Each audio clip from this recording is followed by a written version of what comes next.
Hola, en la clase de hoy vamos a empezar a hablar del problema del área y la respuesta que da un curso de análisis que es lo que se llama integración. Cuando hablamos de área nos referimos a algo que creo que tenemos razonablemente claro para figuras como rectángulo, cuadrado, triángulo y algunas fórmulas más que tenemos ahí revoloteando en la cabeza. Pero, pero, ¿tenemos claro lo que significa el área de figuras más complicadas?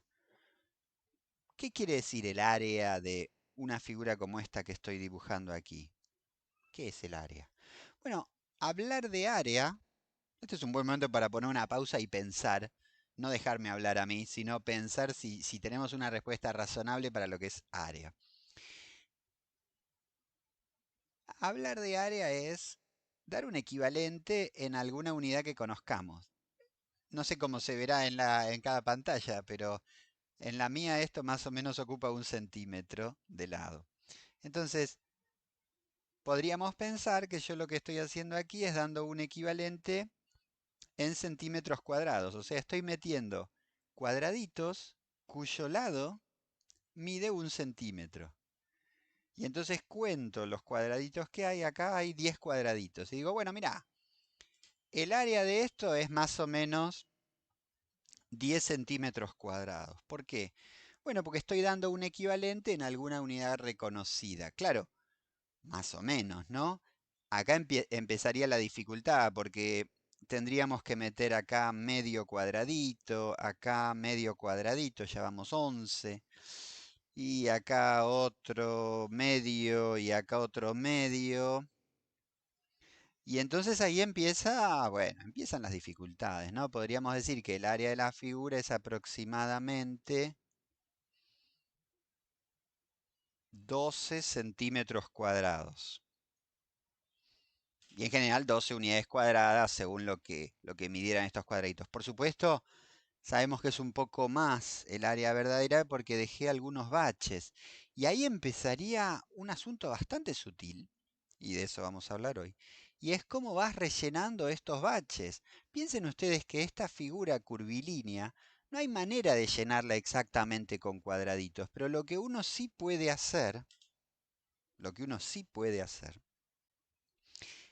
es agrandar un poco la vista y decir, bueno, seguimos metiendo cuadraditos y ganando en precisión. Insisto, los cuadraditos nunca van a completar con exactitud este borde, pero podés poner fracciones, ponerle que esto sea un octavo de cuadradito y acá pones otro octavo, lo vas rellenando con una precisión cada vez mejor y bueno, y vas contando. Entonces, podrías ir aproximándote al valor verdadero del área, y acá vamos a usar una palabrita familiar. Ese valor verdadero del área va a ser un límite, el límite de aproximaciones por cuadraditos. Bueno, ya creo que dije la palabra mágica para entrar en una definición un poco más rigurosa de toda esta conversación así bastante informal.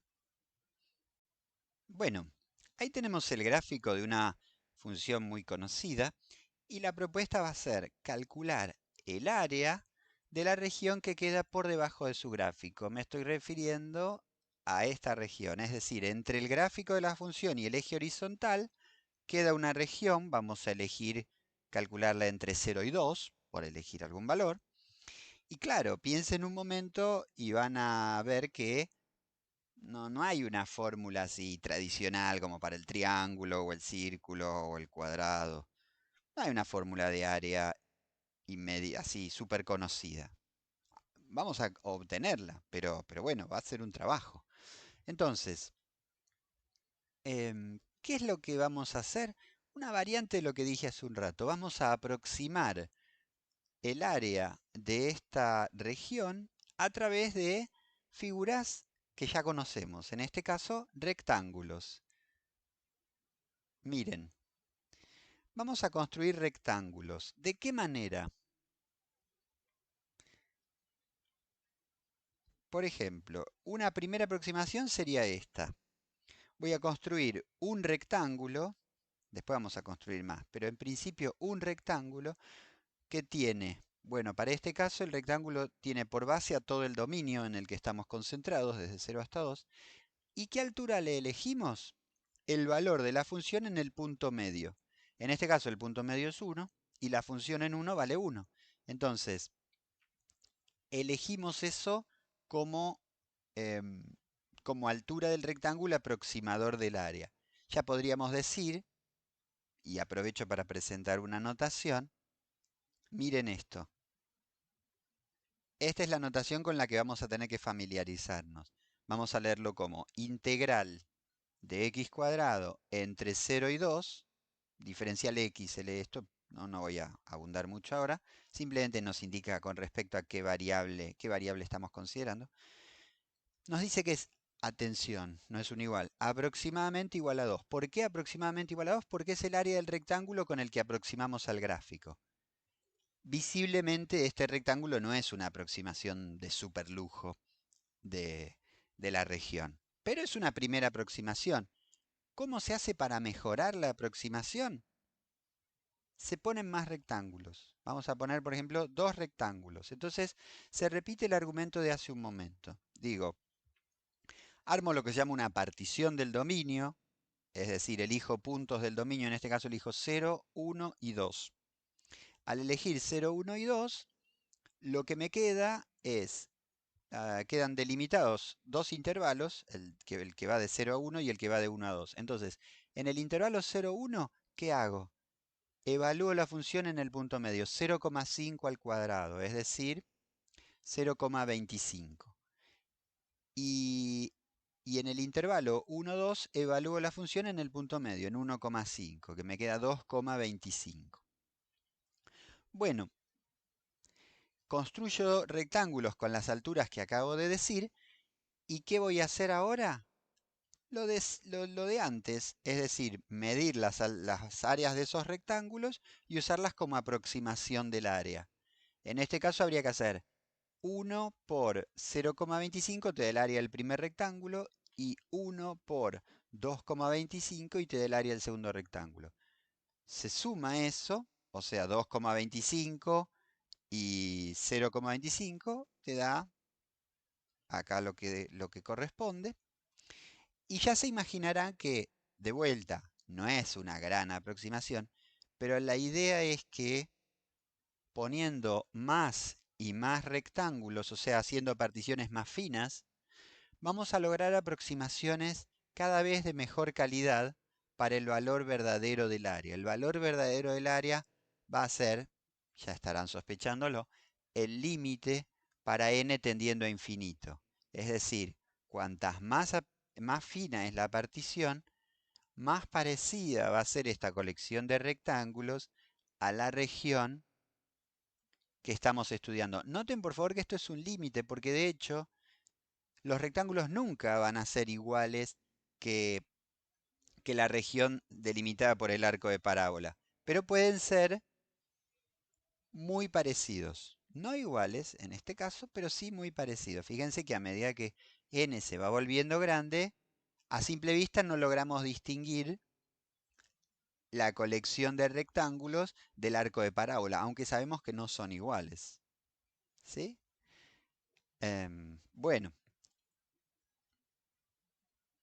Bueno, vamos a buscar entonces una generalización de las ideas que venimos presentando. Para eso consideramos una función con un gráfico y planteamos esto de calcular el área entre el gráfico de la función y el eje horizontal y dos extremos de integración. Como ahora buscamos algo que tenga generalidad, le vamos a llamar x sub 0 y x sub n a estos extremos. Después vamos a armar una partición.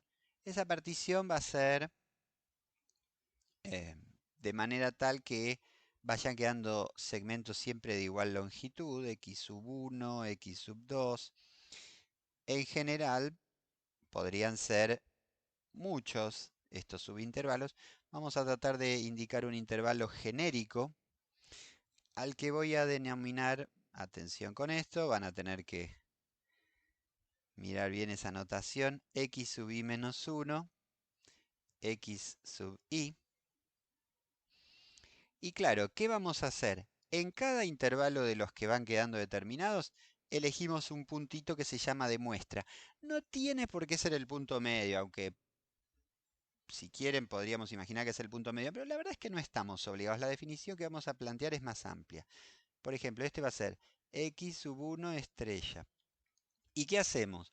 Miramos la altura que alcanza la función en x sub 1 estrella y construimos un rectángulo cuya altura es el valor que alcanza la función en x sub 1 estrella, el así llamado punto de muestra. De vuelta, miramos, elegimos algún puntito en el intervalo desde x sub 1 hasta x sub 2. El segundo punto de muestra, x sub 2 estrella. Nos fijamos la altura que alcanza la función para ese valor y construimos un rectángulo con esa altura. En el caso genérico, tendríamos un puntito x sub i estrella, miramos la altura, construimos el rectángulo y seguimos. Y esto, por supuesto, se continúa a lo largo de todo el dominio de integración. Bueno, entonces ahí nos queda un dibujo que representa este proceso que estamos presentando. ¿Cómo sigue esto? Pasando al límite. Lo que vamos a escribir ahora entonces es la versión formalizada de todas estas ideas. Bueno, ahí está escrito entonces. Vamos a leerlo con cuidado. Tenemos una función f definida en un intervalo cerrado AB. Se divide ese intervalo en n subintervalos de igual longitud. ¿Cómo lo hacemos? Bueno, denotando puntos que constituyen lo que se llama una partición, x0, x1, x2, xn. x0 es el extremo inferior de integración y xn es el extremo superior de integración, a y b, respectivamente. Noten por favor que la longitud de cada intervalo determinado es igual, es decir, la distancia desde x0 hasta x1 es igual que desde x1 hasta x2 y así sucesivamente. ¿Cuánto es esa distancia? La longitud total del intervalo dividida por n partes. De ese modo, cada subintervalo mide delta x. Bueno, como les había dicho hace un ratito, elegimos puntos de muestra que no tienen por qué ser puntos medios, aunque podríamos hacerlo perfectamente. Lo único que vamos a exigir es que cada uno de estos puntos de muestra esté en alguno de los intervalos que se van determinando. La forma genérica de expresar eso sería decir que el punto de muestra xy está entre xy menos 1 y xy. Esto está expresado aquí. Fíjense, por ejemplo, x1 estrella está entre x1 menos 1, o sea, x0, y x1, que es lo que vemos, por ejemplo, en este caso.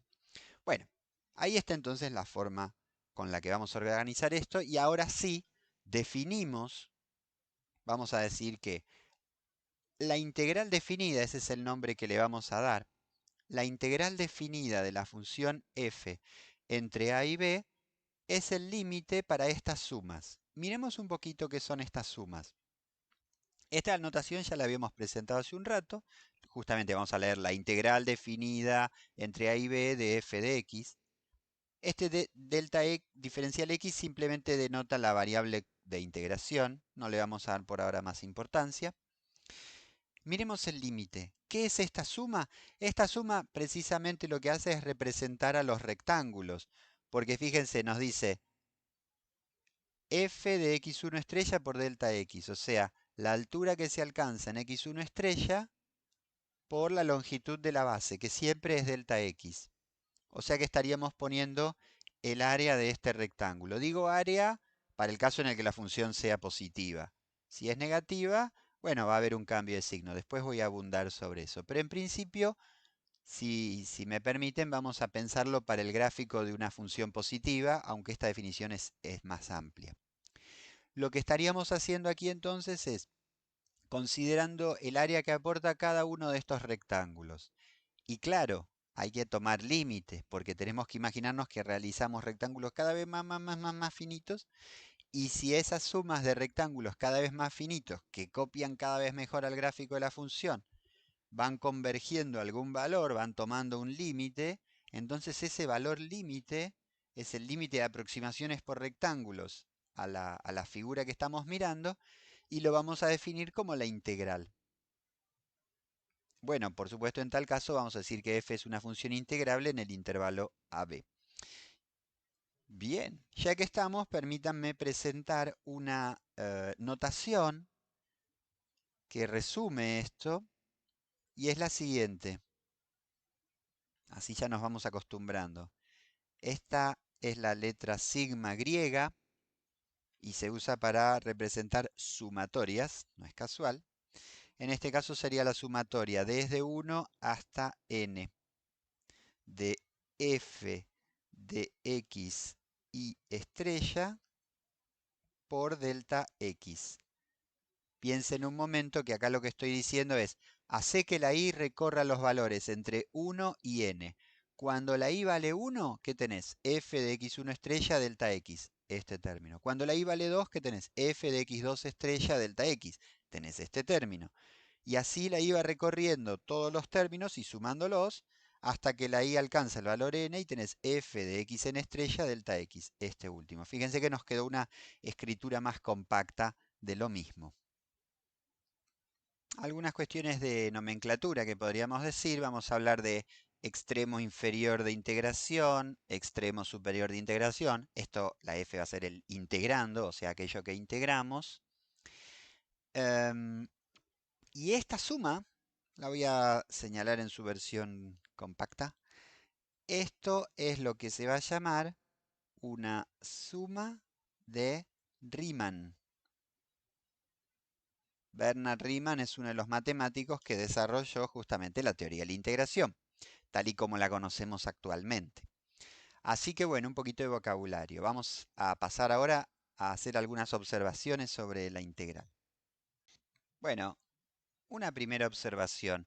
La integral es un número que no depende de x. Voy a subrayar, es un número que no depende de x. Podría usarse cualquier otra letra. Me refiero a esto. La integral desde a hasta b de f de x diferencial x es un número. O sea, acabamos de decir que es el límite de las sumas de Riemann. O sea, si ese límite existe, te da 8, lo que sea. Pero te da un número. O sea, todo esto se refiere a un número. Y ya van a ver que en algunas ocasiones vamos a necesitar hacer cambios de variables y usar otras notaciones. Entonces, de pronto, por ahí va a ser útil mm, cambiar de nombres. Fíjense que acá pongo una función que depende de u o de x. Para el caso es lo mismo, ¿sí? Porque la función f simplemente estamos diciendo, bueno, depende de una variable independiente. Le podemos cambiar el nombre, no hay problema con eso. Bueno, ¿qué más? Bueno, esto lo dijimos recién, cuando la función es no negativa y continua en un intervalo, entonces esa integral representa justamente el área bajo la curva. Cuando digo área bajo la curva es entre la curva, ¿no?, y el eje horizontal. ¿Y qué pasa si la función de pronto cambia de signo? Es negativa a veces, positivo otras veces. ¿Qué pasa ahí? Acá tenemos una función que cambia de signo a lo largo del dominio de integración. ¿No es cierto? ¿Qué va a pasar con las sumas de Riemann? Miremos el caso de la partición más obvia, la que va a tener solamente a los extremos y por lo tanto va a producir un solo rectángulo. Bueno, tomamos un punto de muestra, asignamos una altura, en este caso resultó un valor f positivo. Y va a dar una aproximación mala. A medida que nos ponemos a afinar, encontramos que aparecen puntos de muestra que se les asignan valores de f negativos. Está bien, queda un rectángulo, pero vamos a pensar un poco cómo se computa ese rectángulo. Pongamos algo un poco más fino. Vamos a ver, ahí me gustó. Si ponemos 10 subintervalos, va a suceder lo siguiente. Miremos un poquito. Tenemos un delta x que siempre es la longitud total del intervalo dividido por la cantidad de subintervalos que vas a utilizar. Y entonces se produce una suma de Riemann, que es lo que asigna la función en cada punto de muestra por la longitud de la base del rectángulo. En esta parte, en esta primera parte, lo que asigna la función es positivo, entonces interpretamos como hasta hace un ratito, interpretamos como que cada una de estas cuentas, cada término nos da el área de un rectángulo. Y se suman, todo bien. Pero ¿qué va a pasar aquí? Acá lo que va a suceder es que f para este punto y f para este punto va a dar negativo. Entonces los últimos términos de la suma de Riemann, si quieren piénsenlos como las áreas de rectángulos, pero se están restando. Se están restando.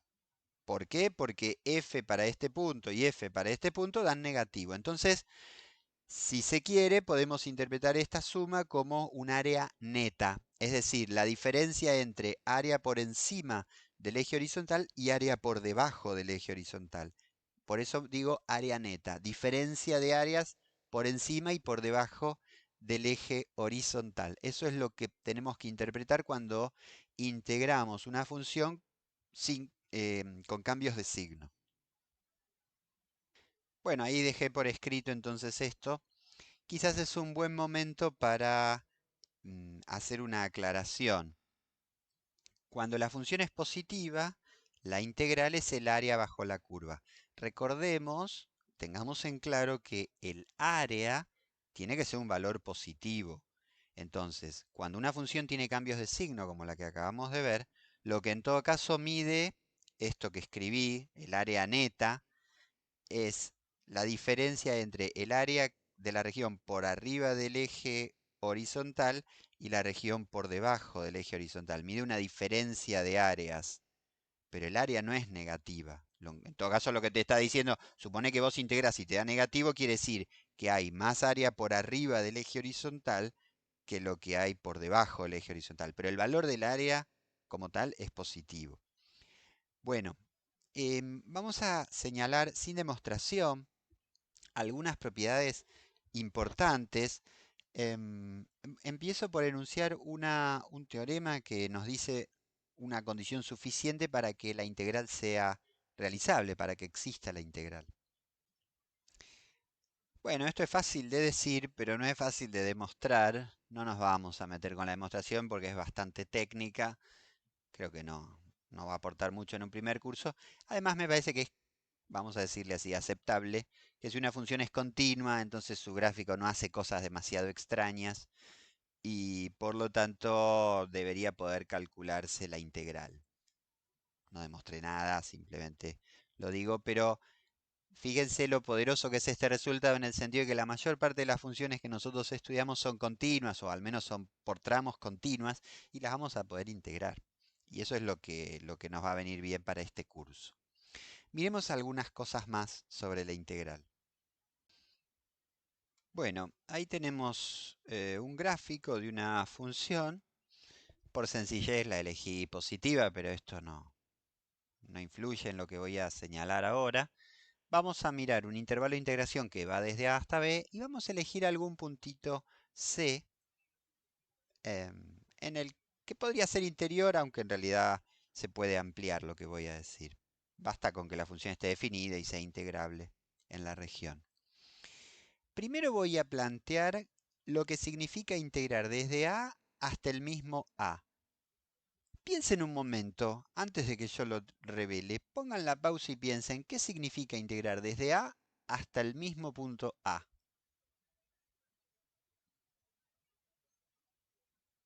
Y tiene que dar cero, porque uno se imagina que está integrando sencillamente una región a la que si trata de aproximar con rectángulos va a quedar un rectángulo con una base de medida nula. Bueno, esto es una definición, simplemente lo vamos a tomar como tal, pero creo que es bastante aceptable. Otra definición que vamos a aceptar es la siguiente. Cuando integramos y cambiamos el orden de integración, por ejemplo, en vez de integrar desde C hasta B, integramos desde B hasta C, se produce un cambio de signo.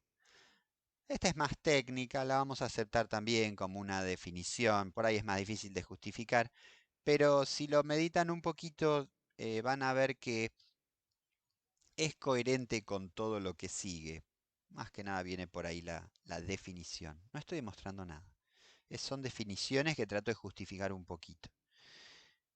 Y me interesa ahora que veamos algo bastante más aceptable y es, si vas a integrar desde A hasta B, podés partir esa integral e integrar desde A hasta C primero y después integrar desde C hasta B. Es decir, estoy proponiendo esto. La integral a lo largo del intervalo AB se puede partir integrando desde A hasta C y después siguiendo la integración desde C hasta B. Creo que el dibujo justifica lo que estoy diciendo. Esto sí es una propiedad, se puede demostrar. Bueno, es un trabajito con las sumas de Riemann que hay que hacer. No lo vamos a hacer en este curso, pero bueno, creo que es bastante aceptable gráficamente, ¿no? Miren este dibujo. Tengo el gráfico de una función f y el gráfico de una función 2f. Bueno, y la propuesta, por supuesto, es integrar 2f, a ver qué vínculo hay con f. Bueno, voy a borrar ya el gráfico de f porque no lo voy a usar más. Y voy a pensar un poquito cómo es la cosa. Bueno, pensemos un poco en términos de sumas de Riemann. Armamos una partición del dominio, elegimos puntos de muestra, construimos rectángulos cuyas alturas vienen dadas en este caso por 2f de x evaluada en el punto de muestra y hacemos tender todo eso a cero, ¿no?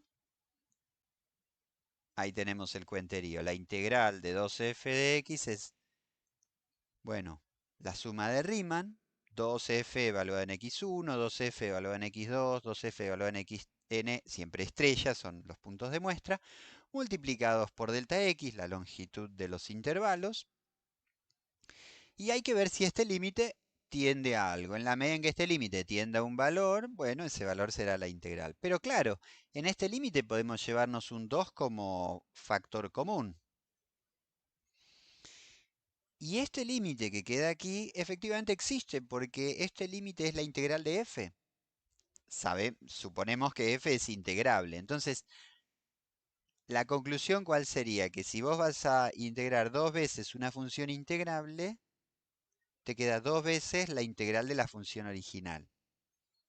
No es una demostración rigurosa, hay unos cuantos detalles para salvar, pero creo que más que nada lo que me interesa es que comprendamos cómo las sumas de Riemann y nos permiten, junto con las propiedades de los límites, deducir cosas valiosas sobre cómo son las integrales. Por supuesto, si lo hago para 2, lo podría haber hecho para cualquier otro número real, c, con lo cual podríamos generalizar esto diciendo que la integral de c veces una función integrable es c por la integral de la función original.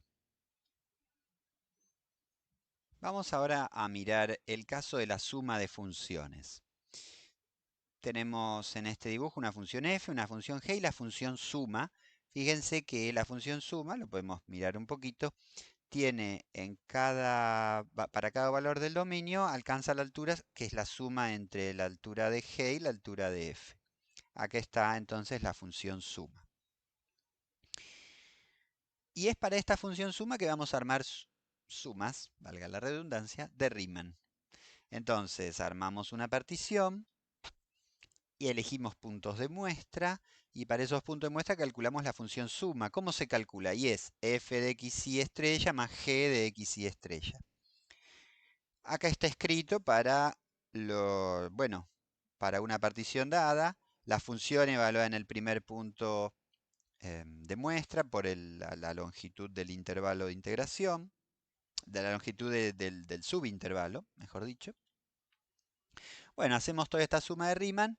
¿Y cuál es la gracia ahora? Que podemos distribuir y cada suma de Riemann puede escribirse primero con las expresiones que corresponden a la f y después con las expresiones que corresponden a la g. Entonces, ¿cómo seguiría la cosa? Y uno dice, bueno, mira, el límite de la suma de Riemann va a ser igual al límite de esta suma que solo tiene a las f's más el límite de esta suma que solo tiene a las g. El primer límite que te va a dar la integral de f y el segundo límite que te va a dar la integral de g. Entonces, y en resumen, uno ya está dispuesto a creer que la integral de la suma de funciones es igual a la suma de las integrales, ¿no? La integral de la suma de funciones es el límite de esta expresión, mientras que la integral de f sería el límite de esta primera parte y la integral de g el límite de esta segunda parte. Como en el caso anterior, lo que estoy haciendo no es una demostración súper rigurosa, es un argumento que habría que, bueno, emparchar un poco para convencerse de que se puede usar. Pero para el nivel de nuestro curso creo que no vamos a ponernos más rigurosos que esto en cuanto a integración.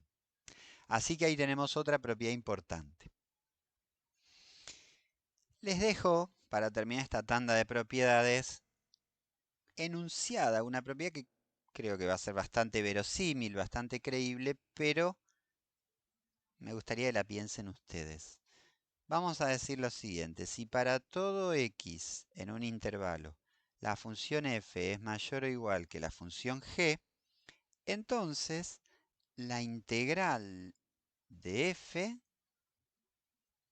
es mayor o igual que la integral de g en ese intervalo. Les pido que traten de justificarlo con algún argumento como el que usamos recién, o sea, armen sumas de Riemann y comparen las que corresponden a f y las que corresponden a g. Así vamos, seguimos meditando sobre estos conceptos. Bueno, vamos a meternos con un tema importantísimo. Estamos empezando a investigar la relación entre las integrales y el trabajo previo que hemos hecho. Porque hasta ahora yo dije un montón de cosas sobre integral, que la suma de Riemann esto, que la suma de Riemann aquello, que si existe el límite, pero todavía no di una manera eficiente de calcular efectivamente un integral. Es decir, todo lo que dije es muy bonito, pero ¿cómo haces para llevar toda esa colección de límites a un caso concreto de, bueno, no sé, la función cuadrática que estudiamos hace un rato u otra función que se te ocurra? ¿Cómo hacemos para integrar realmente eso, sacar un número de ahí? Porque aplicar esas definiciones así como están es muy duro. Entonces, lo que vamos a hacer es mostrar cómo se conecta el cálculo integral con todo lo que hicimos previamente. Y para eso voy a empezar con una función sencilla que nos va a sugerir algunas ideas. La función es la identidad f de x igual a x. Y miren esto. Voy a definir una función que se llama a de x y quiero que le presten atención especial al hecho de que x, la variable dependiente, está en el extremo de integración. O sea, esta es una función que dice integra desde 0 hasta x. F de t diferencial t, fíjense que puse una variable muda, podría haber puesto f de u diferencial u o f de z diferencial z, porque no importa, lo que estoy diciendo es integrar la función f desde 0 hasta x. A verlo. Por ejemplo, a de 5. ¿Qué quiere decir a de 5? Integra desde 0 a 5 a la función t, o a la función lineal f, ¿no? Y claro, en este caso eso es sencillo, porque integrar desde 0 hasta 5 significa calcular el área bajo la función lineal, que es el área de un triángulo. Hacemos base, que mide 5, por altura, que mide 5, dividido 2. Bueno, da lo que da. Puedo hacer a de 4, que en este caso me daría base 4, altura 4, 4 por 4 dividido 2. Entonces, atención con esto porque esto es una función perfectamente bien definida, pero no está definida con los métodos que por ahí son más familiares para ustedes, de definir funciones a través de un polinomio o de una trigonométrica, esas cosas. Entonces, tenemos una función que dice, mira, a cada x del dominio, vos le asignás lo que valga la integral desde 0 hasta x. Podríamos decir que esta función mide el área acumulada desde 0 hasta x. A de, no sé, A de 8 es el área acumulada desde 0 hasta 8, o si se prefiere en este caso, el área del triángulo de base 8. Bueno, hasta acá simplemente definí una función extraña, pero vamos a ver las vinculaciones que aparecen. Miren esto. Como es, notarán que elegí un ejemplo sencillo. Elegí la función f de x igual a x porque, porque las cuentas nos van a salir bien. Miren, para el caso especialísimo de esta función, ¿qué puedo decir? Y bueno, es el área de un triángulo. En general, si vos integrás desde 0 hasta x, el triángulo va a tener una base que mida x y una altura que mida x. Entonces, la función a de x, para este caso en particular, va a ser x por x dividido 2. Sencillamente base por altura dividido 2. Y acá va a pasar algo notable. Miren esto. La función a de x te va a dar una fórmula cuya derivada es precisamente el integrando. Tomémonos un momento para mirar esto, pero yo defino una función que integra a f, y si derivo a la función que integra a f, pic, recupero a f. Convénzanse, pero si derivamos a de x, nos queda precisamente x. Así que estamos frente a algo que es notable. Y lo que vamos a ver es que no es una casualidad, no es algo que tiene esta función que yo elegí, sino que es una propiedad general. Vamos a mirar eso. Miren, aquí dibujé una función f y a partir de esa función f definí una función a que mide el área acumulada desde un punto cualquiera, digamos x sub 0, hasta un valor x. O sea, me estaría diciendo, intégrame desde x0 hasta x y lo que valga esa integral es el valor de la función a. Como en el dibujo f es positiva, es el área acumulada. Si f cambiara de signo, bueno, habría que hacer las aclaraciones que ya hice. Pero para no complicarnos de más, vamos a dibujarlo así. Entonces, yo puedo dibujar a la función a como la que está contándome el área acumulada entre x0 y x. Y para conectar con lo que dijimos recién, ¿qué vamos a intentar hacer? Vamos a intentar derivar a esta función a. Y para derivar, bueno, ya tenemos experiencia. ¿Qué hacemos? Nos adelantamos un poquito.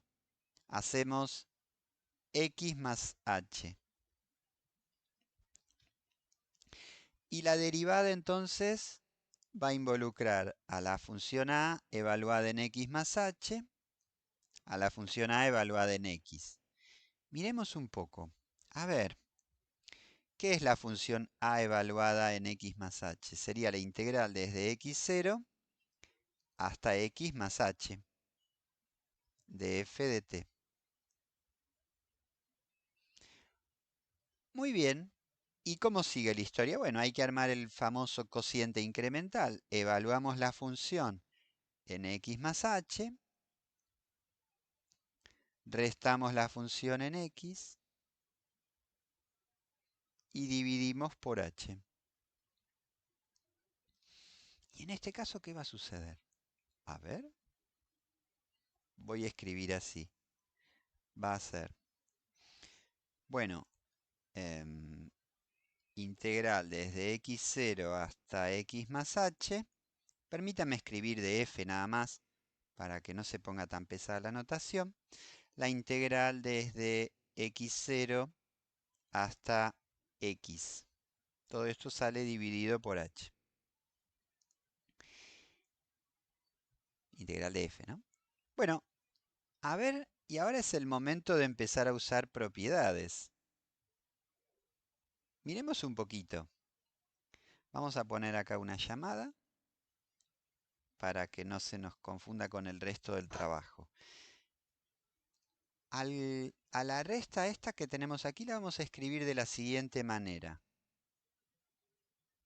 Voy a escribir la integral desde x0 hasta x más h de f. Y en lugar de escribir menos, voy a hacer un cambio de signo y voy a cambiar el orden de integración, que es una de las propiedades que vimos hace un rato. Va, una definición. Si prefieren, cambio el orden de los sumandos. No es indispensable, pero tal vez ayude a ver un poco lo que estamos haciendo.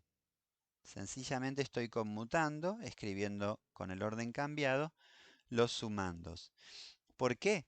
Y porque voy a usar una de las propiedades que estudiamos. Si integrás desde x hasta x más h, pasando por un puntito x0, ya lo hemos dicho, esto te da la integral desde x hasta x más h. Mm. Bueno, entonces retomemos el cociente incremental.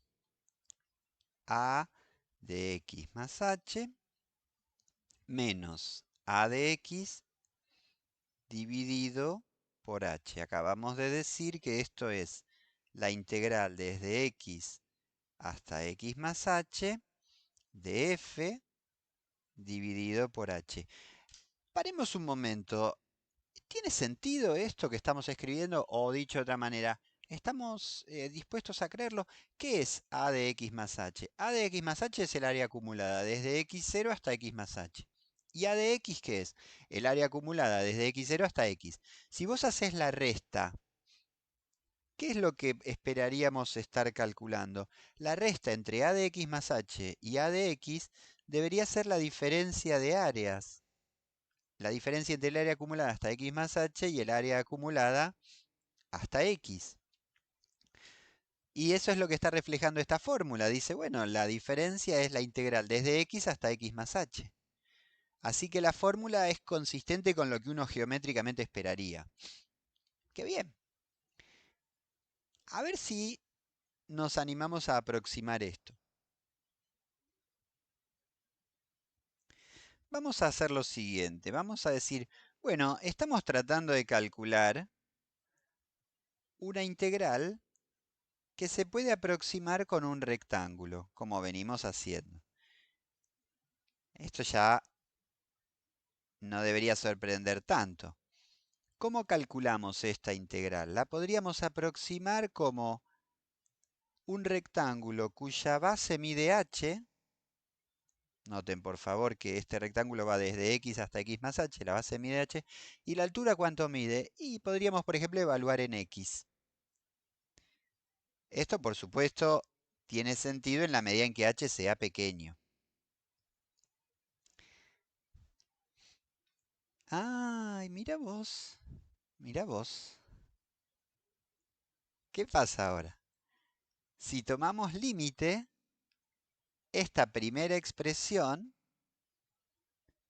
tiende a ¿qué? A medida que h tiende a 0, esto tiende a la derivada de x, de a en x. Y justamente eso es lo que estamos diciendo aquí, que la derivada de a evaluada en x, a medida que h tiende a 0, tiende a f. En resumen, si tenés una función que se define como la integral hasta x de f, es una función tan especial que cuando la derivás te da f. Es lo que vamos a llamar una primitiva de f. Todo este argumento es básicamente la demostración, salvando algunos detalles técnicos, pero básicamente lo que escribí es la demostración de lo que vamos a llamar el primer teorema fundamental del cálculo. Y se llama fundamental no por casualidad, sino porque establece un vínculo profundo entre el cálculo integral por una parte y el cálculo diferencial por la otra. Bueno, ahí lo tienen escrito prolijito. Si una función es continua en un intervalo AB, entonces la función que se define como la integral de f desde a hasta x es también continua, es derivable en el interior y la derivada de esa función es precisamente la función que estás integrando. Junto con esto, que es el teorema fundamental, primer teorema fundamental, lo que vamos a escribir es la definición de primitiva, o una palabrita que por ahí es más elocuente, y es antiderivada. ¿Por qué? Porque vamos a decir que una función f grande es una primitiva o antiderivada de f chica en un intervalo si se cumple que su derivada es precisamente f. ¿Por qué pongo esta definición justo acá? Bueno, porque el teorema fundamental del cálculo nos lo podemos leer diciendo, bueno, si definís una función que integra desde un punto fijo hasta x a la función f, esa función definida como integral de resulta primitiva de f, justamente porque si derivás a la función a, te da la función f. Entonces, esa función a verifica la definición de ser una primitiva o antiderivada de f. Si me permiten hacer un garabato, no sé si es muy... Tómenlo como un garabato, nada más. Pero por ahí para tratar de ayudar a ver por qué le llamamos antiderivada. Pensemos en un esquema en el que vos vas desde tenés una función f y podés definir una función a siguiendo la fórmula que tenemos aquí. O sea, realizando la integración desde a hasta un puntito, bueno, hasta x de f. Y justamente es la derivación de a lo que te da x. De allí que si la derivación te lleva hasta f, esto que estamos haciendo, este viaje que hacemos desde f hasta a, puede leerse como una antiderivación. De ahí el nombre. No perdamos de vista lo que dije hace un rato. Todo este trabajo que estamos haciendo nos va a permitir calcular de una manera eficiente integrales. Hay que hacer 2 etapas más y vamos a lograr hacerlo. Así que un poquito de paciencia. Bueno, primer enunciado que necesitamos es un teorema, dice que dos primitivas de una función difieren en una constante. Y más aún, si f es una primitiva, f grande es una primitiva de f chica en un intervalo, entonces la forma general de las primitivas es f más c. Vamos a probarlo este. Fíjense que, bueno, vamos a poner demostración.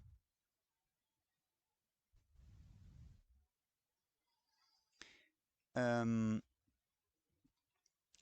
primer lugar, podemos señalar que la función f de x más c, derivada, se puede derivar término a término y te queda la derivada de f más la derivada de una constante que es 0. Y por hipótesis, ¿cuál es la hipótesis? Que f es una primitiva de f.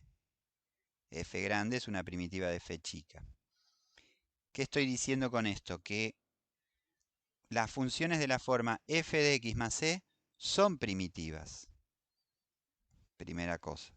Lo que quiero ver ahora es que son todas las primitivas. O sea que no hay primitivas de otra forma que no sea esta.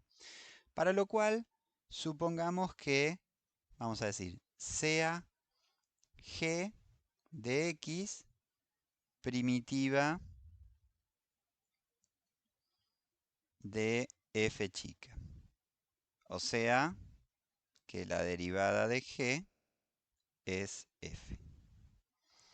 Y vamos a mirar ahora lo siguiente. Miremos esto. Miremos la derivada de la función f menos g. La derivada de la función f menos g, por definición, mejor dicho, por propiedad de las derivadas de una resta, es esto. Derivada del primer término menos derivada del segundo. Ahora, tanto la derivada de f grande como la derivada de g grande dan f. O sea que la derivada de la función f menos g es 0 en todo el intervalo. Estamos trabajando todo esto para todo x de un intervalo y. Ahora, si una función tiene derivada nula en un intervalo, esa función es constante. Y entonces decimos que f menos g de x es una constante. Vamos a llamarle k, constante. Y bueno, y listo, porque me queda que f de x es igual a constante más g de x. Me quedó ahí un cambio de signo, pero bueno. Vamos a escribir entonces que g de x es igual a f de x menos k. Esto es lo que en el enunciado del teorema, total, esto es una constante arbitraria, la puedo llamar, le puedo cambiar de nombre, esto lo van a tener que acostumbrarse a hacerlo, lo vamos a hacer un montón de veces. Como total menos k puede recorrer todos los reales, la llamo a esa constante menos k, le pongo otro nombre, la llamo c. Acostúmbrense porque lo vamos a hacer un montón de veces esto. Así que bueno, ahí tenemos que, fíjense, la forma general de las primitivas es la que acabamos de enunciar. Y ahora sí, vamos a dar lo que se llama el segundo teorema fundamental del cálculo, que precisamente explica cómo calcular efectivamente integrales. Bueno, ahí lo tenemos escrito. Segundo teorema fundamental del cálculo, o regla de Barrow, en homenaje a quien lo descubriera. Si una función es continua, entonces la integral se puede calcular como g de b menos g de a, donde g es una primitiva, notablemente cualquier primitiva de f. Lo usual es abreviar esta resta en esta forma. Lo que estoy presentando ahora no es ni más ni menos que una abreviatura de evaluar g en b y restar g en a. Esta simbología simplemente es una abreviatura de esto. Vamos a demostrarlo basándonos en el trabajo previo. En principio, podemos decir lo siguiente. Podemos decir que la integral desde a hasta b de f de x diferencial x es a de b, donde a de x es la función con la que venimos trabajando, la que integra desde a hasta x, la función, si quieren, de área acumulada, en el caso de f positiva. Hasta acá no dije nada muy novedoso. Claro, el asunto es el siguiente. ¿Cuál es el valor de esta regla de Barrow? Que la función a de x es una función que vos teóricamente la podés enunciar. Vos decís, bueno, la función que calcula el integral desde acá hasta allá, todo bien. Teóricamente anda joya. Ahora, ¿cómo hago para calcularla frente a una función dada? Si f es x cuadrado. Bueno, ¿y cómo haces para calcular a de x? No es para nada obvio. Ese es el asunto. Entonces, vamos a ver. Pensemos por un lado que, dada g de x primitiva,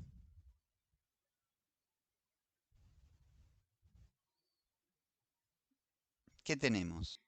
Podemos decir que, según lo que acabamos de escribir, las primitivas difieren en una constante, o sea que g de x es a de x más c. Recordemos que, según el primer teorema fundamental del cálculo, la derivada de a es f, o sea, a es una primitiva y por lo tanto cualquier otra primitiva se puede escribir como a más alguna constante adecuada.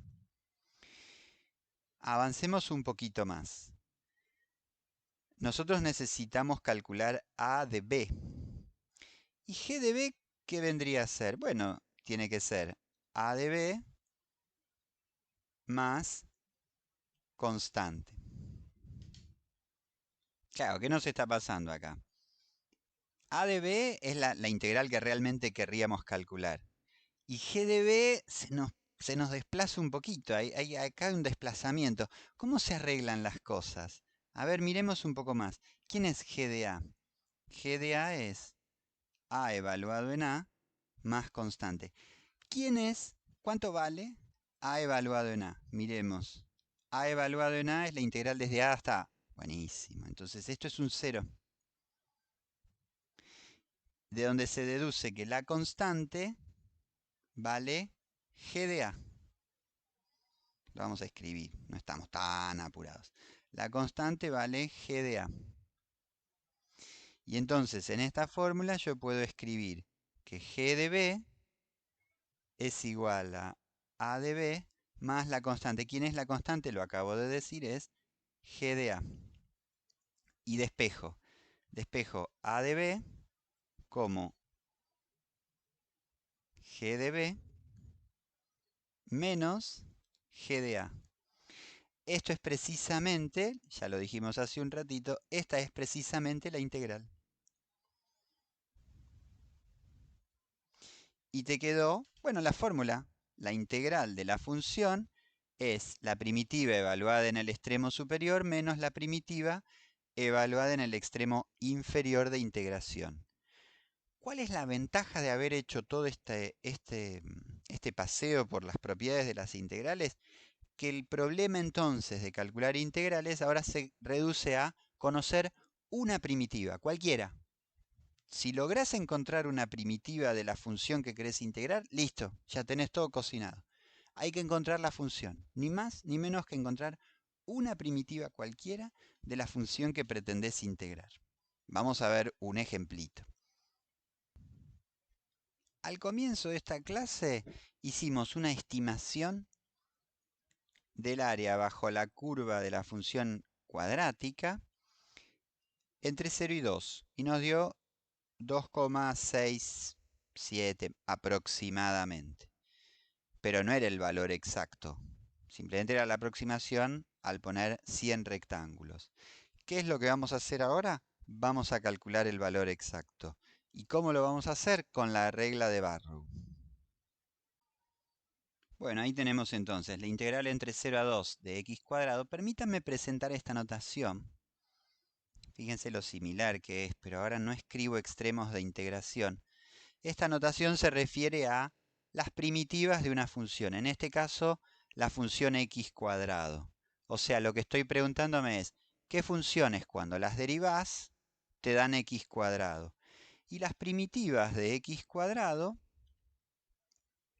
si meditamos un poquito sobre cómo son las reglas de derivación, que cuando tenés un exponente, ese exponente después se le resta 1 al derivar, tendríamos que tener algo con un exponente mayor.